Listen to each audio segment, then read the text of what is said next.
कृष्ण मित्र, मैं प्रियंका स्वागत करती हूँ आपका जीवन और अध्यात्म में। मित्रों, जब धरती पर अज्ञानता का अंधकार गहराने लगा और साधु संत भी धर्म भूल कर लड़ाई झगड़े में उलझ गए, तो स्वर्गलोक की देवी माता सरस्वती ने ऐसा क्या किया जिसने धरती पर ज्ञान और शांति की लौ फिर से प्रज्वलित की जाएगी। उनकी करुणा और दृढ़ता की यह प्रेरक कथा आइए सुनते हैं। तो सरस्वती कहती हैं कि जो भी मनुष्य श्रद्धा और भक्ति के साथ मेरी कथा सुनेगा और सुनाएगा और विधि पूर्वक मेरे मंत्र जाप करेगा, उसे जीवन में सदा सुख, शांति, ज्ञान और समृद्धि प्राप्त होगी।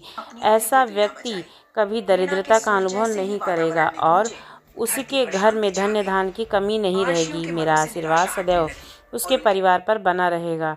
दोस्तों, माता सरस्वती की शक्तिशाली मंत्र के बारे में इस वीडियो में बताया गया है। इस मंत्र का जाप करने से आप अपने जीवन में सभी कठिनाइयों और संकटों को दूर कर सकते हैं। हम आपसे निवेदन करते हैं कि इस पवित्र कथा को पूर्ण श्रद्धा के साथ सुनिएगा। चलिए कथा को शुरू करते हैं। श्रद्धा और भक्ति, यह पावन कथा माता सरस्वती की कृपा प्राप्ति के लिए है। जब धरती पर अज्ञानता का अंधकार छा गया था, तब न केवल सामान्य मनुष्य में बल्कि साधु संतों में भी ज्ञान का प्रकाश बुझ गया था। लोग अपने स्वार्थ और अहंकार के वशीभूत होकर एक दूसरे से झगड़े लड़ाई करने लगे थे। यज्ञ, जो कभी शांति और सृष्टि को संतुलित रखने का माध्यम था, अब विलुप्त हो चुका था।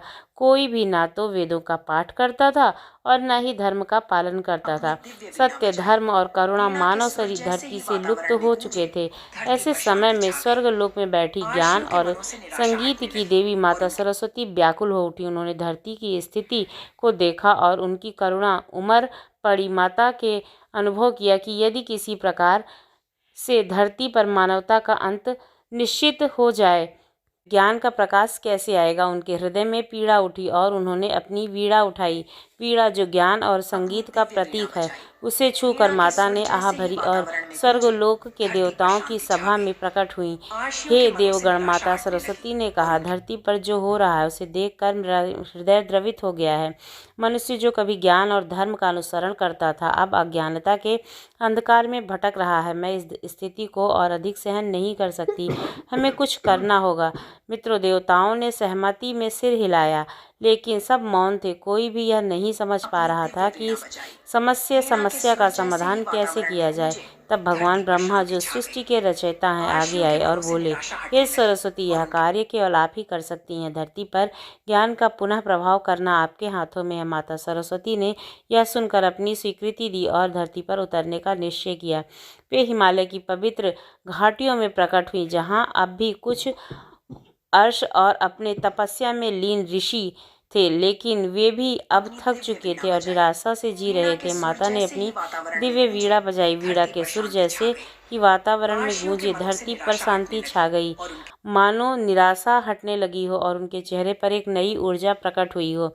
माता सरस्वती ने उन्हें संबोधित करते हुए कहा, हे ऋषिगण, आप अपने धर्म और कर्तव्य को भूल चुके हैं। यज्ञ और ज्ञान का मार्ग ही इस सृष्टि की जीवित रखने वाला है। अज्ञानता के अंधकार को मिटाने के लिए आपको फिर से अपने साधना और यज्ञ को प्रारंभ करना होगा।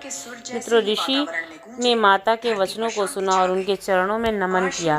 उन्होंने यज्ञ की अग्नि को पुनः प्रज्वलित किया और वेदों का पाठ प्रारंभ किया। धीरे धीरे माता सरस्वती ने धरती के विभिन्न हिस्सों में यात्रा की। वे गांव-गांव जाकर लोगों को ज्ञान का उपदेश देने लगी। उन्होंने बच्चों को अक्षर और संस्कृति सिखाया, महिलाओं को आत्मनिर्भर बनाने के लिए प्रेरित किया और पुरुषों को धर्म और सत्य के मार्ग पर चलने के लिए प्रेरित किया। माता सरस्वती की इस यात्रा के दौरान कई कठिनाइयाँ भी आईं, लेकिन स्वार्थी और अहंकारी राजाओं ने उनका विरोध भी किया। उन्होंने अपने सिंहासन को बचाने के लिए धर्म और ज्ञान के प्रचार में बाधा डाली, लेकिन माता सरस्वती ने कभी हार नहीं मानी।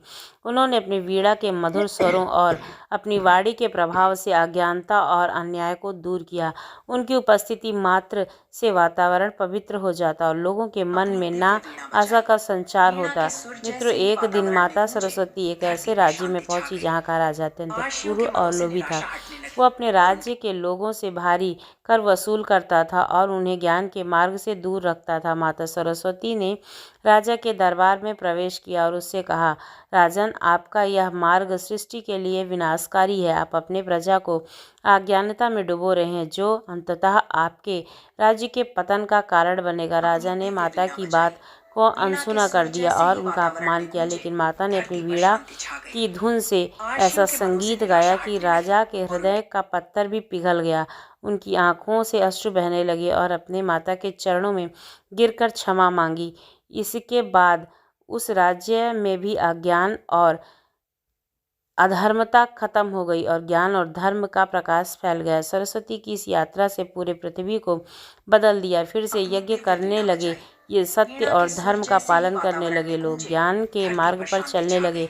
साधु संतों में नई ऊर्जा का विकार उत्पन्न हुआ और फिर से तपस्या और वेदों का अध्ययन करने लगे। मित्रों, धरती पर ज्ञान का पुनः प्रकाश फैल चुका था, लेकिन माता सरस्वती का कार्य अभी भी समाप्त नहीं हुआ था। वे भी क्षेत्रों में पहुंची जहां पर अज्ञानता ने अपनी जड़ जमा रखी थी। उन्होंने वहां के लोगों को भी शिक्षित किया और उन्हें भी सिखाया कि ज्ञान मनुष्य को महान बनाता है। उन्होंने छोटे छोटे बच्चों को कहानियाँ सुनाई जिसमें नैतिक और जीवन के मूल्यों का पाठ मिलता था। महिलाओं को आत्मनिर्भर बनाने की कला सिखाई गई और उन्हें समाज में अपनी भूमिका को समझने की प्रेरणा दी।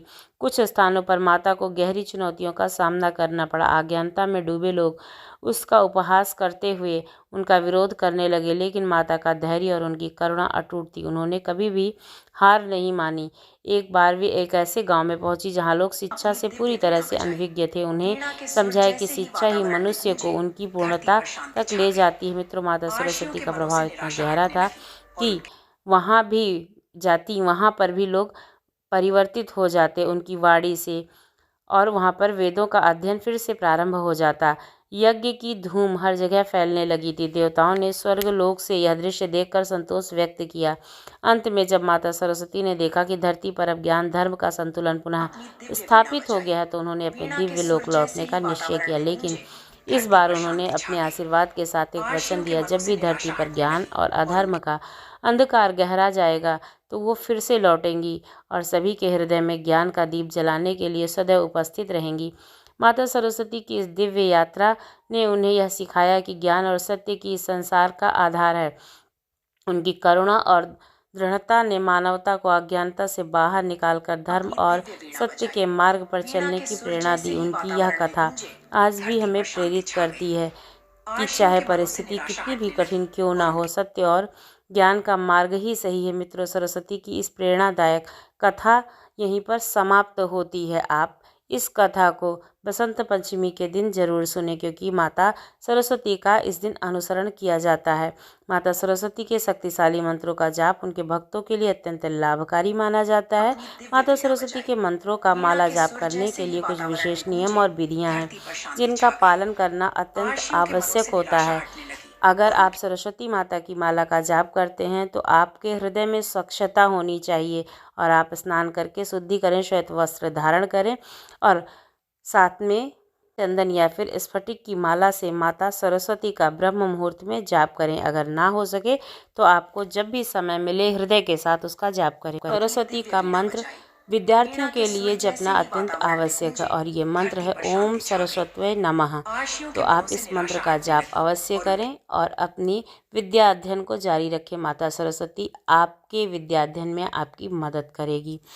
आपको ये जानकारी और कहानी कैसी लगी ज़रूर बताइएगा। अगर अच्छी लगी हो तो हमारे चैनल को सब्सक्राइब करना ना भूलिएगा। धन्यवाद।